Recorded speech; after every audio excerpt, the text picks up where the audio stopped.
On the 10th day of Christmas, RobTop gave to me 10 minutes to make the hardest level that I could. Info and rules for this challenge will be in part 1 of the series, linked in the iCard up there and in the top line of the description, but without further ado, let's get going. So for this third to last episode, I'm going to be copying or using the same sort of setup that I used in Vita, Ruby, and Joel with the tracking dash orb, but also porting it to other game modes. So the first thing to do is to set up a kind of frame rate, which I could use something like this, but I'm not sure if I really want to, when I could also just put in this same style of... What? I guess it only happens when you select that. When I could instead use something like that. I think that's how the setup goes. Okay, I think that's probably how the setup goes. But now I can go into ship, or I could put a teleportal up into ship, which I think would just make the borders nicer because you're going to be starting in the middle of the screen instead of on the very bottom. So I can set up some of those walls to catch the ship. And now to set up the dash orb, which I have this custom object, which is just a dash orb with multi-activate. I'm going to scale it up until the hitbox is flush with all of those blocks, which will be 2.50, interesting. And then I can put in S block on top of that, which when scaled up to 3... Oh, I was clicking the wrong button, oh my goodness. So when scaled up to 3 times, now you you can't just hold that. So now you have to click twice to do stuff, if that makes any sense. Then move 1, lock player X for 999, lock player Y for the same amount of time, and then move that one over. So now, no matter what you do, you can't go up unless you click twice. And now, in a minute and a half, I've set up an entire part. Oh no.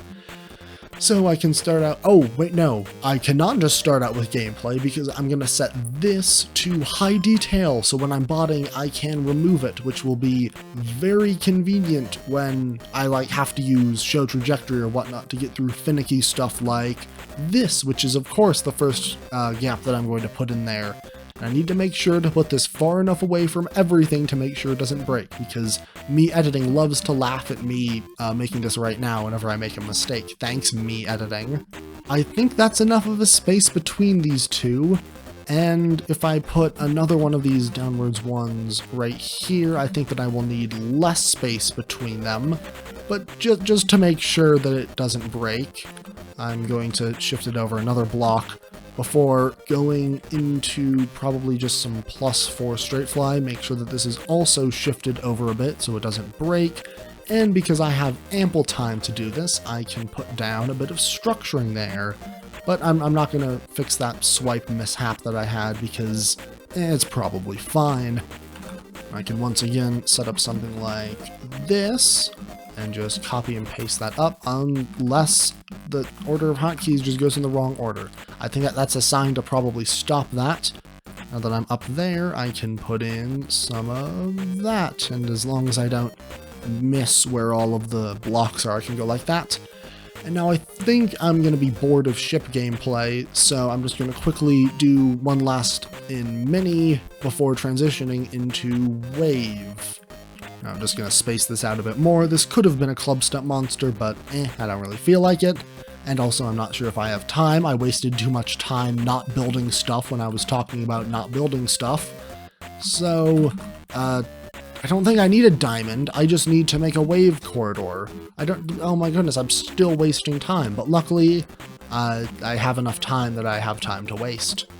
Not when I misclick everything again, and when I spend a bunch of time building out wave gameplay, because this is still so inconvenient. Okay, there we go. So now it's going to, well, the properties of the dash orb are going to carry over to this part as well. So you have to click twice to go up there, and go up there, and go up there, and go up there, and there, and there, and there. So if I'm currently in normal speed right now, would this be over CPS limit? I don't think it would be. And I don't think it would. Oh, I don't actually have a way to calculate that. Okay, so I'll go into large wave. In which case, I really don't think that this will go over the CPS limit at all. And I can transition into UFO right here, because with the setup over here, over here, I didn't scroll far enough, oh no, this does do like the same thing that layering a black orb on top of it would. Instead of like being yeeted down, it would just like hit the dash orb and nothing would happen. So I can put out some spikes. I need to put like something there actually. Oh dang it, that was a serious blunder there. Now I have to scroll all the way over here.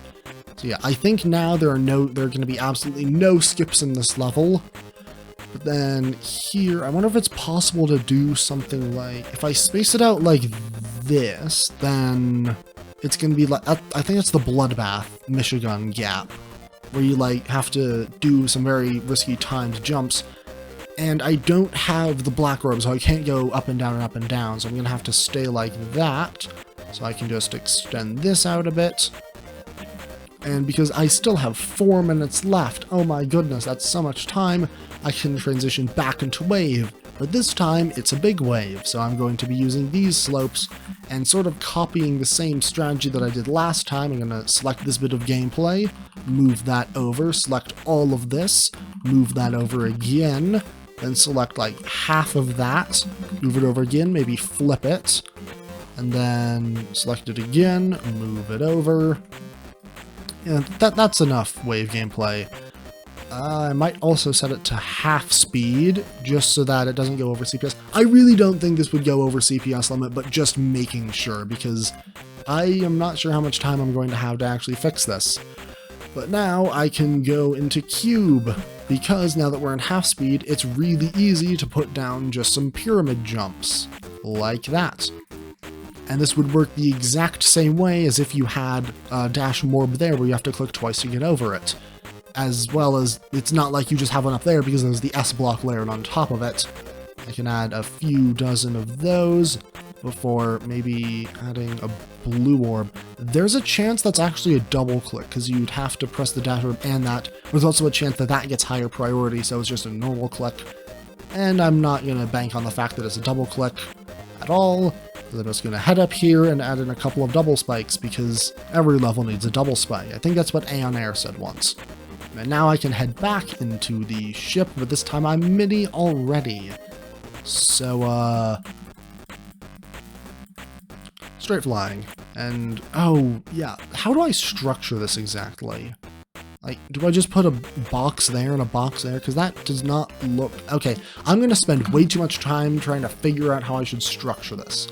Because I know if I go like that, then that gap is still possible. And if I switch these over to these, and then I switch these over to those, then if I use like invisible spikes maybe, then it still all works. I don't know. I spent way too much time trying to figure that out. Alright, now I think I'm gonna sort of take something from the very end of Ballistic Wistfully, which is adding in these really tight spike corridors. Okay, I think that's enough that I can do in 1 minute. I'm going to say this now so I don't forget.